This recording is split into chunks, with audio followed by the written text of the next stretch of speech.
Hello. I should ask and make sure that you can hear me. Hello to Mike G. Welcome, Lynn. Hope the future is treating you well, Lim. Hello again, Allison. Bill B. How you doing? Ruth. Fred, Paul. Bonjour, Paul. Brian Sweeney. Hello. Hello, Colette. All right. And we can hear. Good. All right.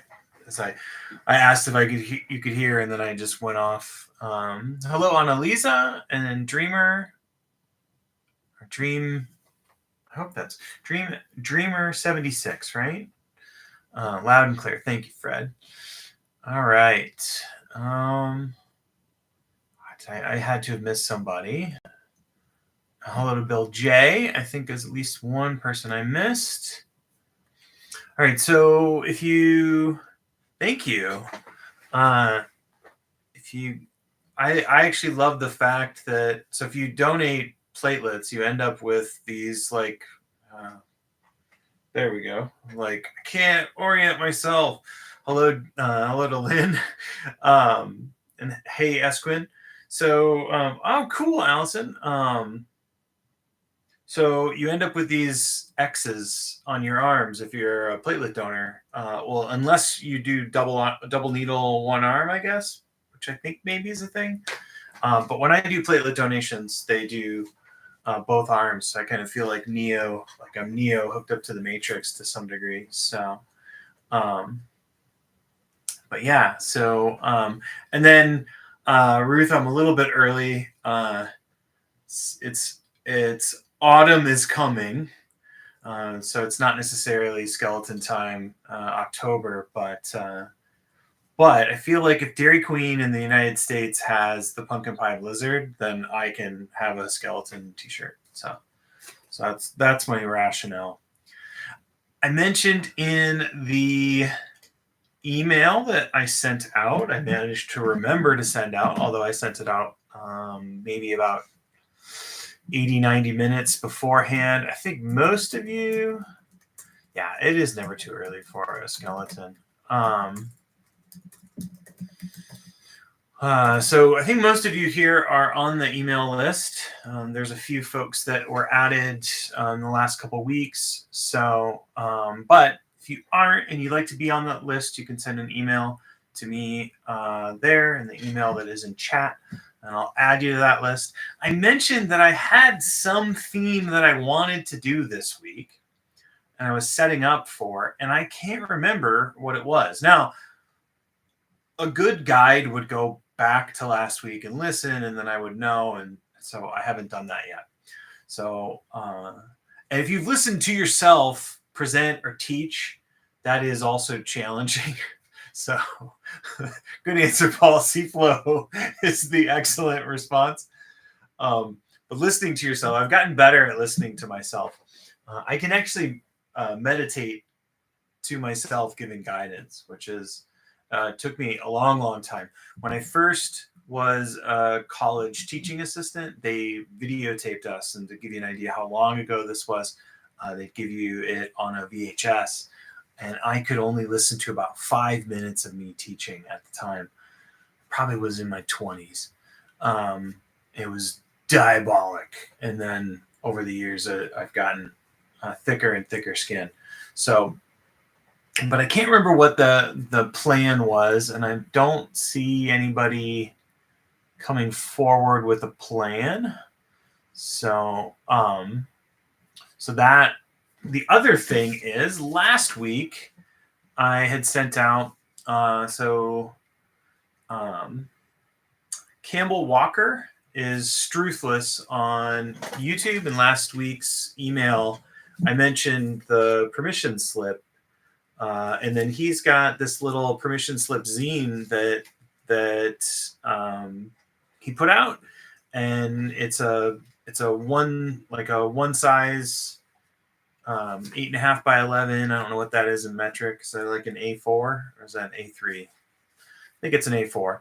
But so one of the ones in here, there's a blank permission slip that you can use to give yourself whatever permission you feel like you need.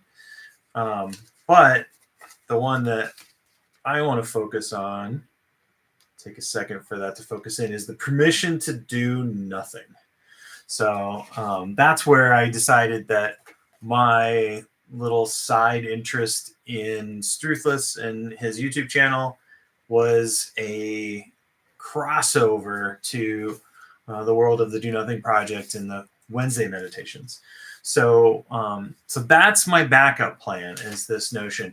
Now, when someone says, give yourself permission, and they do it in the yoga teacher voice, that like makes me want to like flip over tables and smash stuff. So that is definitely and yet when Struthless says it, it doesn't bother me. So I'm not sure what like is front loaded in my mind. So anyway, hopefully you're in the neutral response category. A few people had noticed or had mentioned they had enjoyed the video. So I think that sort of is, I'm gonna give guidance around sort of the permission to do nothing. Or if you want to think about it, I think a few people mentioned that today's been a stressful day. So noticing just like this idea of maybe unhooking from the stress. I like trucking and like trailer metaphors for some reason. So it's not uncommon to see me stopping at truck stops for no reason, even though I don't have a tractor trailer of any sort. But this idea of like unhooking from stress. So the stress is still there. It's still present. We're not chasing it away. We're not ignoring it, but we're sort of unhooking from it. So that's going to be probably so do nothing, and then notion around stress, and we're going to unhook from that stress. So yeah, the blood transfusions rack up really quickly, and every time I do donations, they always talk about how much blood is needed. So that was what always had kept me donating. So I wish I could donate whole blood more often, but you can't. I think it's every 10 weeks or every 8 weeks.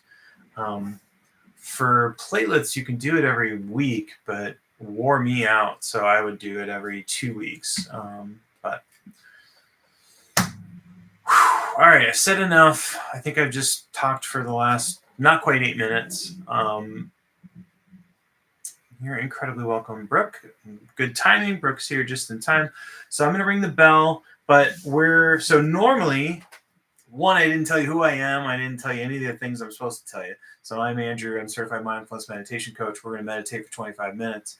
Normally, we have about 20 minutes of guidance with 5 minutes of nothing at the end. For today, we're going to play around with do nothing for the 25 minutes or whatever's left after we set up our posture, check in with what's here, and then set up a few calming breaths or deliberate breaths. And then I'll offer working with a home base if that is what you want for today, right? Sort of on the level of if that is what helps support, then we do it. If not, do nothing. And then this notion of playing around with unhooking from stress. So if we feel stressful, unhooking from that stress. So thanks for the folks that have already liked the video. I appreciate that. I am sometimes remiss to remind people, so thank you. And then next week, maybe we'll go back to the deck, or I'll go back and consult the videotape or in the Burrell's transcript to see what the heck I had planned. And a big hello to Zen Kitty, who is sitting with Brooke. Zen Kitty, a fan favorite over here at the channel. All right, do nothing. I can already tell my internal monologue is going. All right.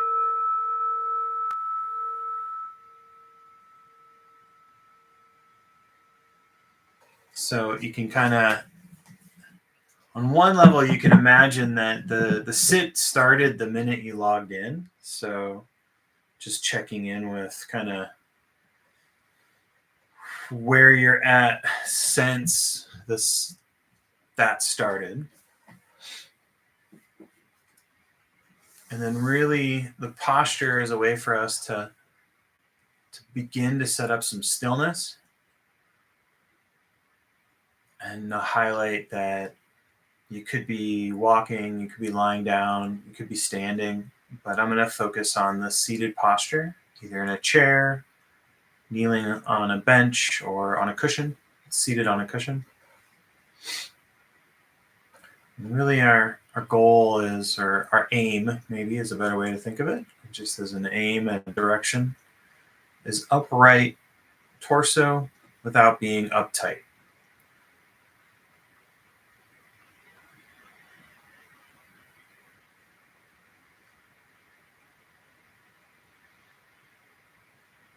And beginning with kind of what is already here. So we can think of that as our start state for the meditation.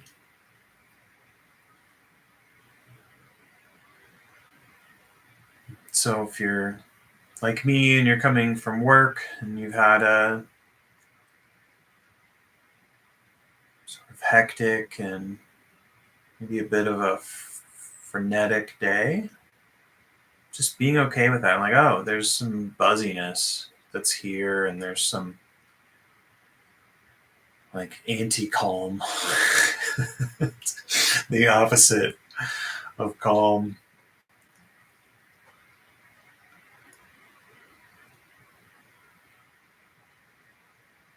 And I didn't mean to do that, but acknowledging that with a level of humor and levity. So no need to chase it away.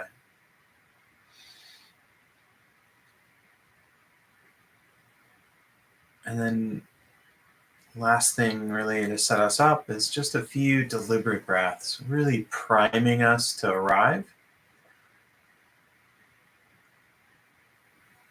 Slow and low is the tempo that we're going for. Breathing in through the nose and out through the nose if that's available. If your nose is stuffed up, then you can kind of purse your lips to give a little bit of a equal drag for breathing in slow and exhaling slow.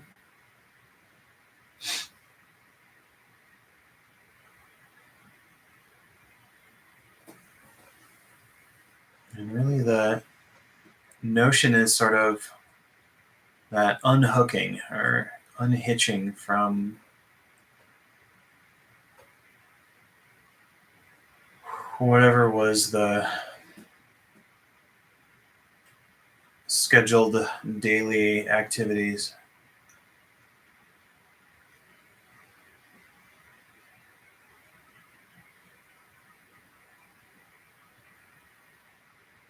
And last little thing I'll just give is the sort of standard do nothing instructions, which is that we're going to let go of any attempts to put a technique into action. Or the pith of the instruction is to let go of any intentions to control our attention. And then if we notice that we're doing that, we notice that we're suddenly closely following the breath, letting that go. And if we notice that sort of concentration is just landing there and you're following the breath, then just allowing that to be.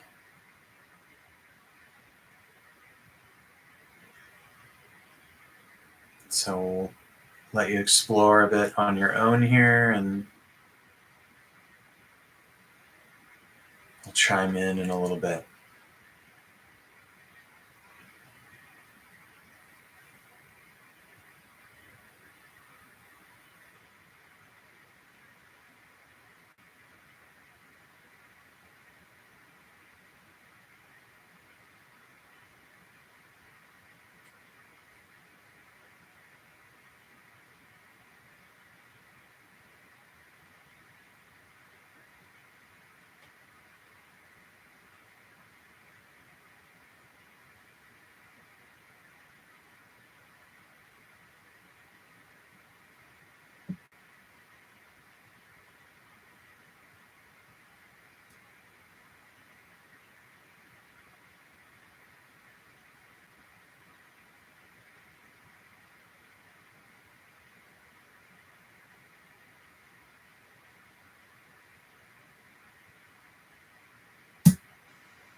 And so just a little more clarity on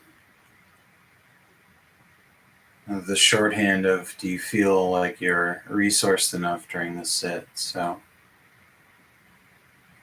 when we're being our own teacher, we're sort of balancing this notion of, do I feel sort of too spacey? Like I don't really have a grasp or any contact with what's going on in experience, and the lack of that contact is sort of not helping. Again, the support notion being the term we use. So that's one thing that do nothing can cause for people. So if that's the case, then we want to consider bringing in an object to focus on, which is what we mean when we say a home base, something to focus on.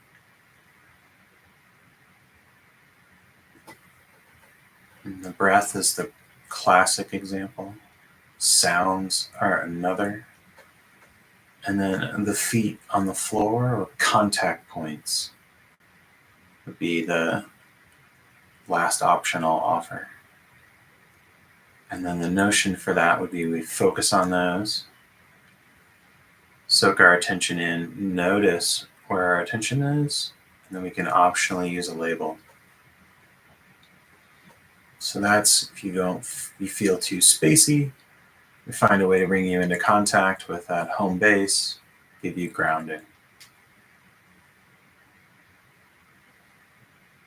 And when you would choose do nothing is when you feel like you're too on top of experience, like you're leaning forward and holding on and grasping. It's like you're too racy.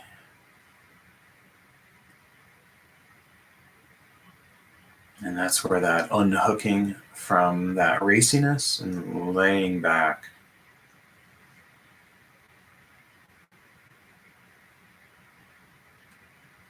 And it's not specific binaries, or not discrete positions. We can be somewhere in between.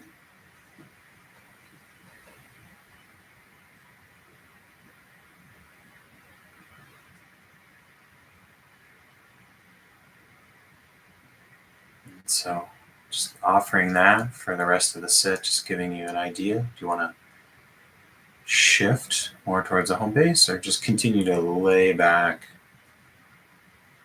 and give yourself permission to do nothing?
And so when we're doing nothing, there's sort of this conundrum of how do we know that we're not doing what we're supposed to be doing? Because we're doing nothing. So if you feel like you're just sort of not where you want to be, or swimming around too much and sort of unhitched, just check in with your posture to begin with, and then sort of settle back in, so we can just decide to check in with the posture and then settle back in.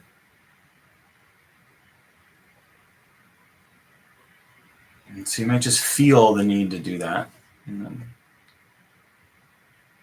if you feel like you're evaluating, like, am I doing it right? And just letting go of that. So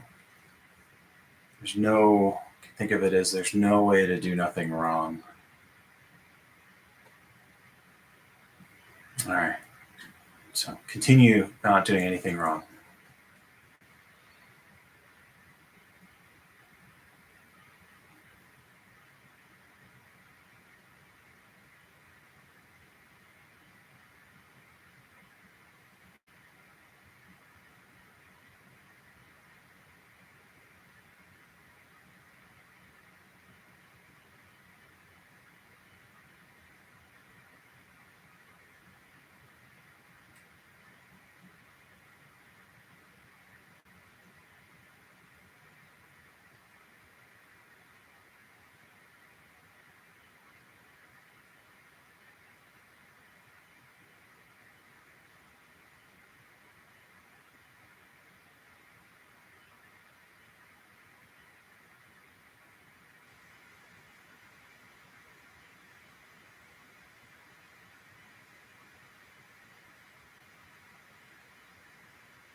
And you may already be doing nothing, but this is just your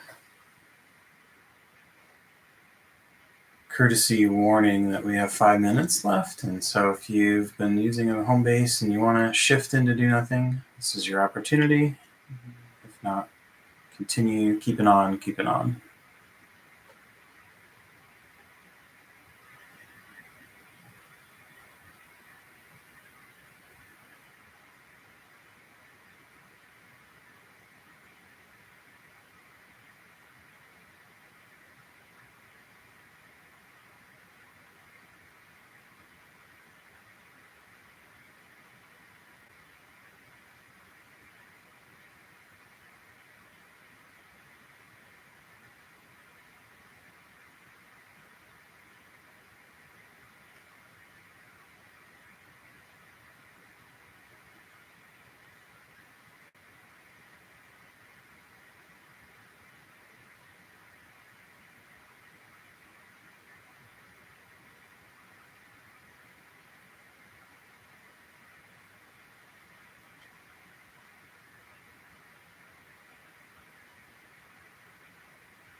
Our sit is ended. I'll ring the bell.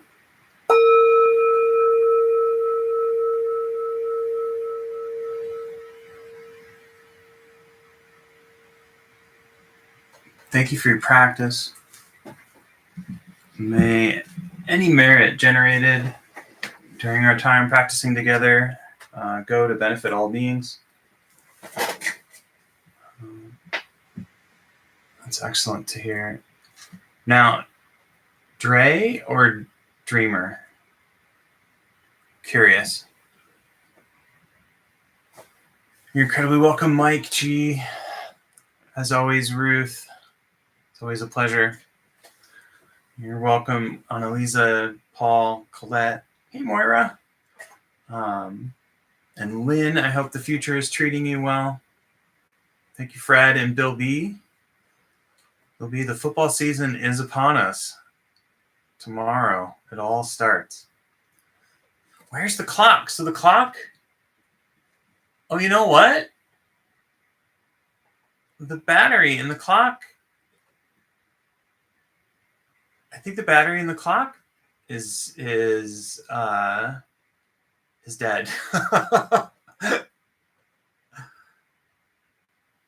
I don't hear it. So that's interesting. Yeah, and Brooke, it was nice to meditate with everybody. Okay, so you missed it. All right. Well, don't worry. Very good ears is right, Paul. Yeah, so okay. So the clock is a favorite. Not quite the favorite that Zen Kitty is, but yeah, I'll have to replace that. Next week we will have a clock, so I'll take care of that. Okay, Andrea. All right. Andrea, okay. Excellent. Born in 76. That makes sense. I was going to guess 76. So I was also, at least in the United States, we would think of that as being a bicentennial child. My mother referred to me as her bicentennial project. So,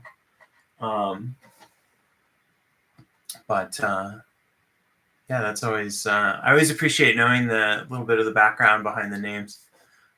Handles. A lot of times the handle is your name now. That very much started with Facebook, and so I've still got a few of my I've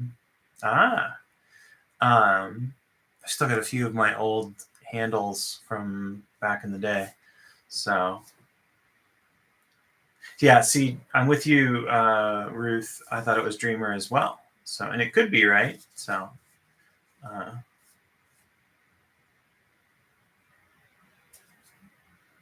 okay, so that's right. I'm glad. So Fred pointed that out. So there's this weird thing that they mention in neuroscience, and probably Jeff could talk to this a little bit better than maybe I could. But there's this sort of notion that you decide to move your hand before your hand actually like moves, or like there's this like notion of that is already like sort of already happening. And Jeff will talk about this idea of like when you're moving your hand and like the in between of being able to like you feel like you're on the edge where you can start and stop it in any direction. And so anyway, so that concept has made me realize that you've started doing something before you even think you have. So once you log in, like the meditation sort of has started. One of the meditation groups I sit with, they're called Sokokoji, and they're in Michigan. I've noticed that the practitioners are so diligent that they sometimes things happen and the sit leader isn't there exactly on time. And what they'll do is they just start meditating as soon as they've like logged in. So anyway, those things came together for me. That's that notion. And then the other thing I'll offer, and we've got 3 minutes until the top of the hour. I understand that you've got to go other places. So thank you so much for being here the last 39 something minutes. Is this idea of like letting go of evaluating. It's drives me crazy because I want to know I'm doing it right. And sort of do nothing. There definitely feels like there's this paradox that you feel like you can do it right, and at the same time that you can't do it wrong. And so that is this like tension that I'm playing with when I offer that. Goodbye, Ruth. Let's see, hasta mañana, or no, that's not. I can't remember when. We'll see you next week. I don't know. My Spanish is not good enough. So this notion, Joseph Goldstein will talk about stopping the practice evaluation tapes. Hasta luego. Yes, very very true, Dre. That's a good. That you should. I should always have that one in my back pocket. But the letting go of the practice evaluation tapes. So anyway, that's a thing that I've been playing with over the weekend when I was camping. I was sitting out in the forest a bunch, and I both felt like I was like mind wandering a bunch, but at the same time I was practicing do nothing. So there's no like where is your mind wandering to if there's nowhere that it needs to go. So anyway, that's been on the back of my mind. So and then again, if you we'll see. I'm gonna see if I can there. This will be my tile for this week. So this is our permission slip to do nothing. Maybe I'll know what I was supposed to do this week from past me last week. And then I will most definitely be there this Sunday on the Do Nothing Project. If you haven't checked it out, Home Base with Jeff, homebasewithjeff.com, all one word. Check that out. And that's another way for you to get reminders about the Do Nothing Project. I think that's it. Have an excellent rest of your September. And yeah, it's never too early for a skeleton. So awesome. Thank you very much, Brooke. Thank you for being here. Have a great rest of your week.